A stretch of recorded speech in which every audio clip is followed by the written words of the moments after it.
if there was one concept that I would suggest to people to take a daily confrontation with, is fear. The problem with fear is that it lies, right? So fear tells you, hey, you know, if you say that to that girl, she's going to know she has you, you know, and she'll never really be attracted to you if she knows how much you attracted to her. Don't say that. No, how we get her is when she walks by, ignore her. Right, you know, it's like pop it on your shoulder. Fear tells you dumb shit like that, right?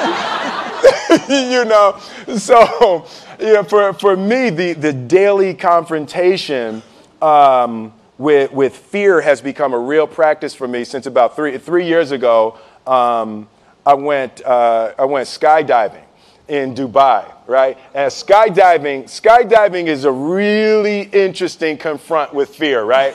So I gotta stand up. I'm sorry, I gotta stand up. All right. So all your friends, what happens? You go out. I dropped my thing. Yeah. So what happens is you go out the night before and you take a drink with your friends and somebody says, yeah, we should go skydiving tomorrow. And you go, yeah, we'll go skydiving tomorrow. Yeah. And you go, yeah. And everybody goes, yeah. Right? And you go home and you by yourself. You're like, Right? You're like, well, yeah, I mean, they was drunk too. Right? So maybe they not, maybe, I mean, we don't have to go. We don't have to do it. So then that night you're laying in your bed and you just keep, and you're terrified. You keep imagining over and over again jumping out of an airplane and you can't figure out why you would do that, right? And you're laying there and you have the worst night's sleep of your life, but you still have the hope that your friends were drunk, right? So you wake up the next day and you go, down and you say where you were going to meet and everybody's there. You're like, oh, all right, cool. Right? So you get in the van and you don't know that your friends had the same night that you had because they're pretending like they didn't. They're like, yeah, man, my uncle's a Navy SEAL and, this is going to be great. I've been looking forward to this. And you're like, oh, my God. And your stomach is terrible. You can't eat and everything, but you don't want to be the only punk who doesn't jump out of this airplane. So you get there and then you have the safety brief. And you're standing there, and the guys will tell you, well, if the chute doesn't open, what's going to happen is what could happen? That the chute wouldn't open, right? So you do a thing, and what you do is your first jump, you're attached to a guy who is going, he's going to walk you out. So you go, and you get there, and there's an airplane, and nobody's stopping. Everybody's still going. So you get onto the airplane, and you're sitting there, and it's extra because you're sitting on some dude's lap, some stranger.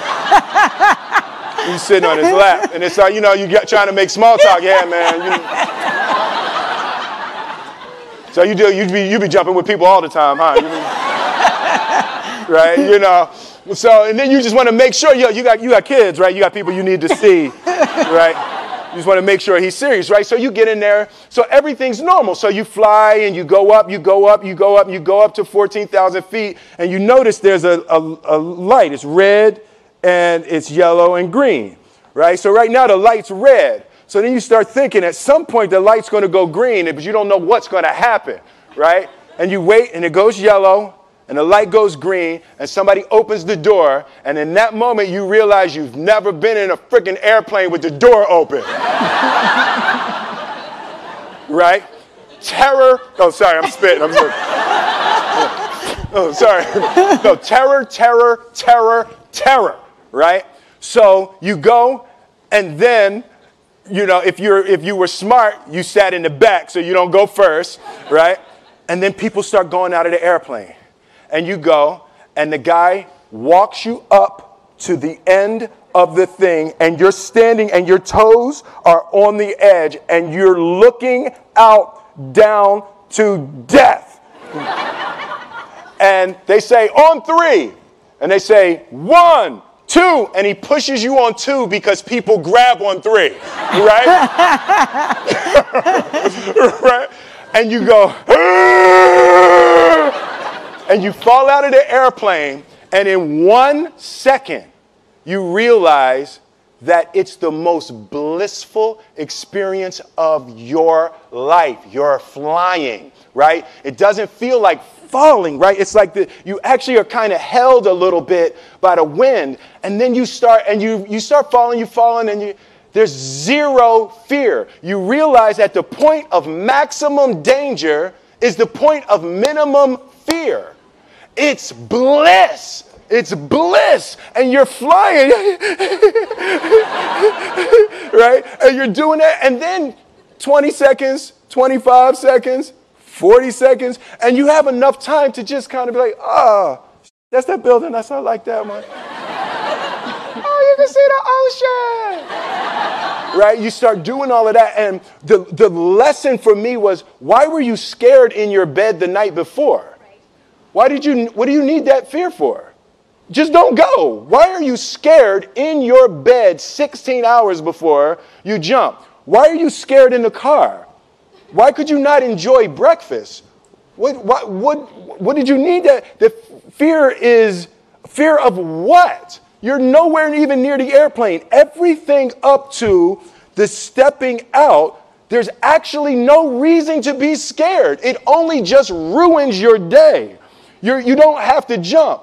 And then in that moment, all of a sudden, where you should be terrified is the most blissful experience of your life. And God placed the best things in life on the other side of terror. On the other side of your maximum fear are all of the best things in life.